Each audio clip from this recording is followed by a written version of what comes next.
Hello everyone, जिया कहानियाँ में आपका स्वागत है। आज की कहानी सीता माता की कथा। यह कहानी माता सीता कहती थी और श्री राम इसे सुना करते थे। एक दिन श्री राम भगवान को किसी काम के लिए बाहर जाना पड़ गया, तो सीता माता कहने लगी कि भगवान, मेरा तो 12 वर्ष का नियम है। अब आप बाहर जाएंगे तो मैं अपनी कहानी किसे सुनाऊंगी।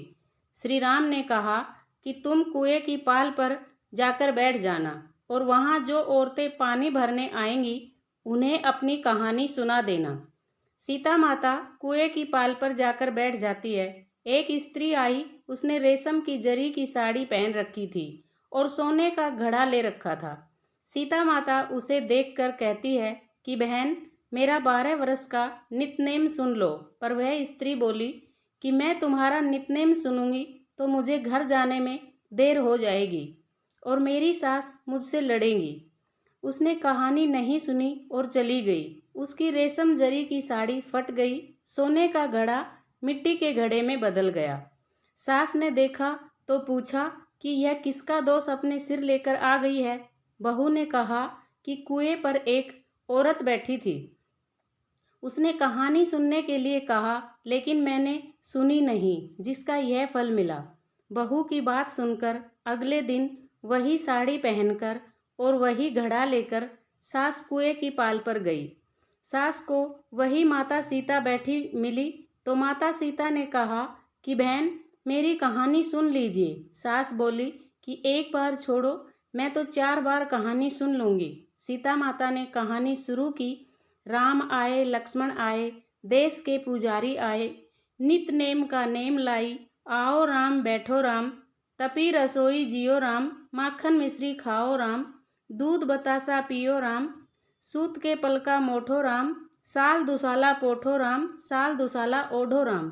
जब बोलूं जब राम ही राम, राम संवारे सबके काम, खाली घर भंडार भरेंगे, सबका बेड़ा पार करेंगे। श्री राम जय जय राम। सास बोली कि बहन, कहानी तो बहुत अच्छी लगी। कहानी सुनकर सास घर चली गई और उसकी साड़ी फिर से रेशम की जरी की बन गई। मिट्टी का घड़ा फिर सोने के घड़े में बदल गया। बहू कहने लगी, सासू माँ, आपने ये सब कैसे किया। सास ने कहा कि बहू, तू दोष लगाकर आई थी और मैं अब दोष उतार कर आ रही हूँ। बहू ने फिर पूछा कि वह कुएं वाली स्त्री कौन है। सास बोली कि वे सीता माता थी। वे पुराने से नया कर देती हैं, खाली घर में भंडार भर देती हैं, वह लक्ष्मी जी का वास घर में कर देती हैं, आदमी की जो भी इच्छा हो उसे पूरा कर देती हैं। बहू बोली कि ऐसी कहानी मुझे भी सुना दो। सास बोली कि ठीक है, तुम भी सुनो। और सास ने कहानी शुरू की। राम आए, लक्ष्मण आए, देश के पुजारी आए, नित नेम का नेम लाए, आओ राम बैठो राम, तपी रसोई जियो राम, माखन मिश्री खाओ राम, दूध बतासा पियो राम, सुत के पलका मोठो राम, साल दुसाला पोठो राम, साल दुसाला ओढ़ो राम। जब बोलूं जब राम ही राम, राम संवारे सबके काम, खाली घर भंडार भरेंगे, सबका बेड़ा पार करेंगे। श्री राम जय जय राम। कहानी सुनकर बहू बोली कि कहानी तो बहुत अच्छी है। सास ने कहा कि ठीक है, इस कहानी को रोज कहा करेंगे। अब सास बहू रोज सवेरे उठती, नहाती धोती और पूजा करने के बाद नित नेम की सीता की कहानी कहती। एक दिन उनके यहाँ एक पड़ोस की औरत आई और बोली कि बहन, जरा सी आँच देना। तो वह बोली कि आँच तो अभी हमने जलाई ही नहीं है। पड़ोसन ने कहा कि तुम सुबह 4 बजे से उठकर क्या कर रही हो फिर। उन्होंने कहा कि सुबह उठकर हम पूजा करते हैं, फिर सीता माता की नित नेम की कहानी कहते हैं। पड़ोसन ने उनकी बात सुनकर फिर कहा कि सीता माता की कहानी कहने से तुम्हें क्या मिला। वे बोली कि इनकी कहानी कहने से घर में भंडार भर जाते हैं, सारे काम सिद्ध होते हैं, मन की इच्छा भी पूरी होती है। पड़ोसन कहती है कि बहन, ऐसी कहानी तो मुझे भी सुना दो फिर। वह बोली ठीक है, तुम भी यह कहानी सुन लो।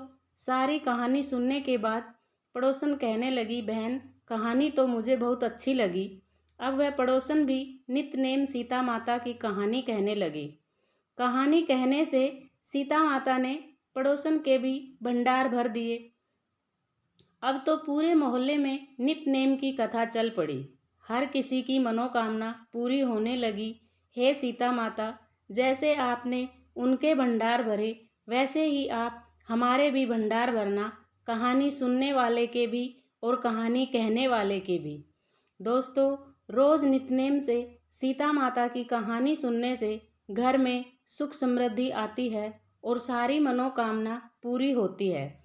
सभी को सीता माता की यह कहानी नित्य नेम से सुननी चाहिए।